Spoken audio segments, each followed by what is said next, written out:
মুখ্যমন্ত্ৰী মহোদয় অহা 12 তাৰিখে মাজুলীলৈ আহিব, কিন্তু তথাপি আমি ধৰি লৈছোঁ যে তেওঁ মুখ্যমন্ত্ৰী উদ্যমিতা আঁচনিৰ চেক ডিষ্ট্ৰিবিউশ্যন কৰিব।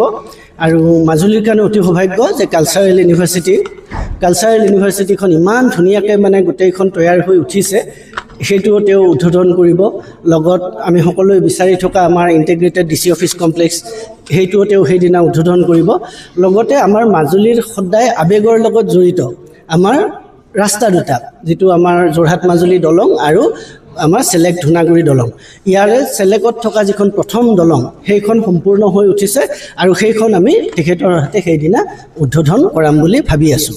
মই ভাবোঁ উদ্বোধন তেখেতে যদি কৰে, বাকী এপ্ৰ'চ ৰোডৰ কাম অলপ আছে, কিন্তু সেইখিনিও অতি সোনকালে হৈ যাব। আৰু লগতে যোৰহাট মাজুলী দলঙৰ কামখিনি সেইদিনা তেওঁ আৰু পুনৰ নিৰ্মাণৰ কাৰণে যি শুভাৰম্ভ কৰিব লাগে সেইখিনি কৰিব, আৰু কি যাৱতীয় নিৰ্দেশনা আমাক দি যাব যাতে কামখিনি সোনকালে কৰিব পাৰোঁ। আৰু লগতে দলংখন হৈ উঠিলে যিটো লগত হাইৱেটো লাগিব, সেই ৰাস্তাৰ কামৰো আধাৰশিলা তেওঁ স্থাপন কৰিব।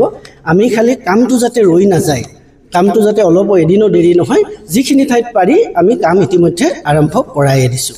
পুৰী অঞ্চলৰ পৰা আমাৰ 725 গৰাকী আত্মসহায়ক গোট, তেওঁলোকে একেদিনে আহি নাপায়, আৰু আগৰ দিনা আহিলেও 725 গৰাকী মহিলাক ৰখাটো যথেষ্ট কঠিন কাম।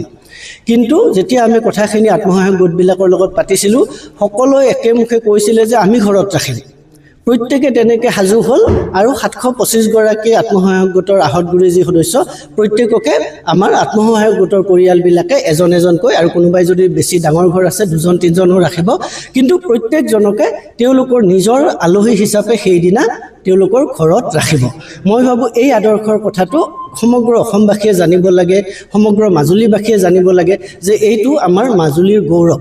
আমি মাজুলীৰ মানুহ এই ইমানখিনিলৈ চিভিলাইজেশ্যনৰ আমি ইমানটো ষ্টেজলৈ উঠি গৈছোঁ যে আমি 725জন মানুহ আহিব, আমি কোৱা নাই যে ক'ৰবাত বেলেগত ৰাখক, এইটো চৰকাৰী প্ৰগ্ৰেম, আপোনালোকে য'ত ৰাখে ৰাখক।